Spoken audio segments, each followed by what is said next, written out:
But yeah, no, we're going to travel with a full, give them the best chance possible to play Friday night. So in terms of likely to unlikely, where do the three of them sit between Luke and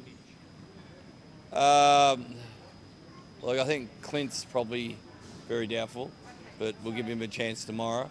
And we won't know until we get Luke on the court. And with Mitch, he just has to, the rest has been really good for him to recharge the batteries and go from there. So we're hopeful, but we'll be better once we get on the court tomorrow. In a sudden death situation, does that change your decisions around, like knowing there is no tomorrow, you have to throw it all at every game now? Yeah, well, obviously there's a duty of care we have to take for the players to make sure they're not, aggravating or making the injury worse. And we won't do that. We won't put the health of the player in any jeopardy. It's if they can play with the discomfort and pain, or we'll certainly try and get them up, but we'll have that call after tomorrow. Not that I'm aware of, yeah. So unless it's more of his hip and then less of the muscle. So, yeah. Is there a cost benefit for Mitch for the energy he brings Yeah. and the endeavour as opposed to playing with a guy who maybe isn't 100%? Yeah, just his heart and effort, and like you said, his endeavour out there. It's infectious out there when he plays at that level. He's been, 2 finals. He's been outstanding, especially what he's had to put up with. So we know how inspirational he is out there, and we'll give him every chance to play.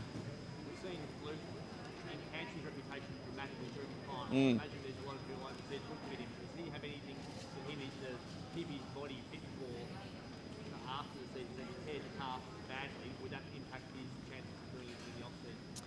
Yeah, well, look, that's everything we've got to look for. We won't play him hurt. If he's hurt, we won't play. Simple as that. But he's the progression and the development he's done over the last 2 years has been great, and we just got to see a glimpse of that at the playoffs against the Hawks. So, it'd be great to have him out there, but we certainly won't put his long-term health at jeopardy.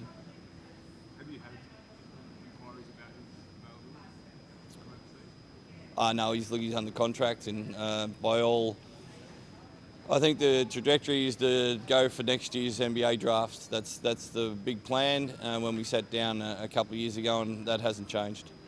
What do you have to do specifically to change the way you're playing? Is there much you have to do to change to get a win, or are you pretty comfortable with what you're working with at the moment? Yeah, look, I love our heart and how we're playing, our passion. Pride and passion out there has been first class. We've got to be on a number of points. We gave points through breakdowns of our easy defence, and that's something that we got to fix.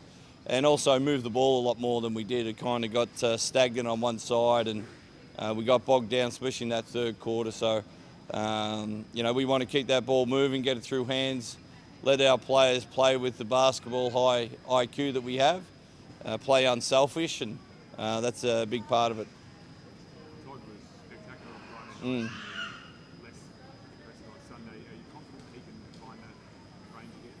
Yeah, well, I thought he was getting held off the ball a lot, and it depends if the referees are going to call it or not. If they're not going to call fouls off the ball, he's going to struggle, and that's when we have to go out and set a couple of picks, and if we have to give away a couple of offensive fouls, so be it. But it just depends how the referees call it. They call it like they've called it all season, it's a foul. It's pretty easy to play defence when you hold someone. Was that attacked by you then?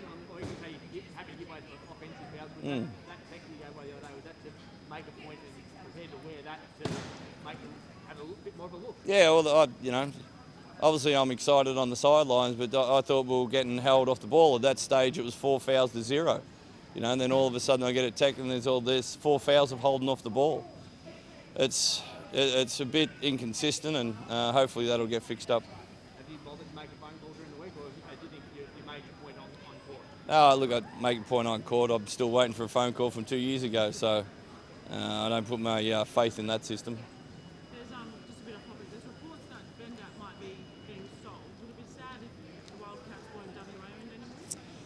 Oh, look, it's a little bit higher than my pay schedule with going on. But look, what I can say is Jack has been the best owner I've possibly had. He supported us all the way through and gave me the opportunity to come over here and back my vision from day one. And he's been the best boss they could possibly have in professional sport.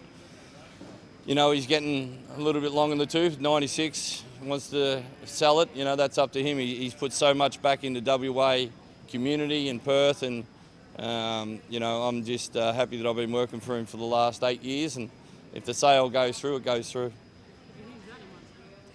Well, I hope he does, but, you know, Jack has been, like I said, he's backed our vision. Sometimes we've been in the hole and we don't know what to do, and Jack said, what do you believe in, and backed us all the way. So when you get a boss like that, it's you want to do your best for him. Just another wrinkle in the unusual season. In the week of the grand final against the team that you're the chairman of the team that you're playing against. Are you excited about playing the club? Yeah, it's a little bit crazy. It's been one of those seasons. Anything can happen, and you know, after have 5 or 6 injuries at this time of the year, 2 weeks' time we're going to be all healthy and ready to go, but there's going to be no games on. Now we're going into a place, just the COVID restrictions are lifted, to play in front of maybe a quarter stadium when we just finished playing in front of a full house. So it's just been a strange year, and I can't think anything stranger than us winning 3 on the road.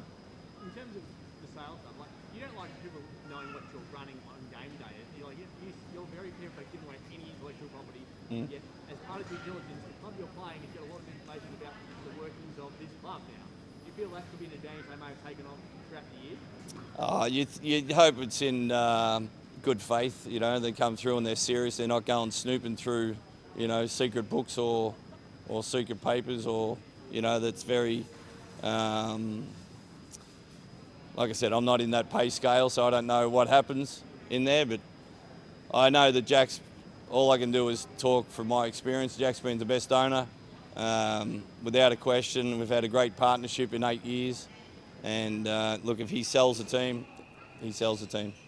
What restrictions are you going to be under? Do you know you've been to Wollongong and you're going into a COVID scenario, so there and back, what do you know right now about how you're going to be living for the next week? Yeah, no, we have to go straight away and get COVID tested at the hotel. So straight to the hotel, and there'll be a nurse there to get COVID test straight away. And we can't practice until the tests come back negative tomorrow. So hopefully they'll come back later tonight. And do you know what deal is on the way back yet?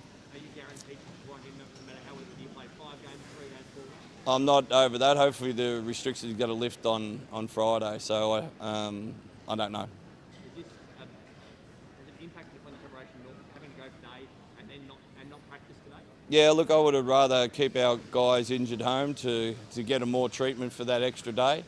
We kind of got forced to go a day early, so just mitigating the risk, I guess. But yeah, our plan would have been going tomorrow.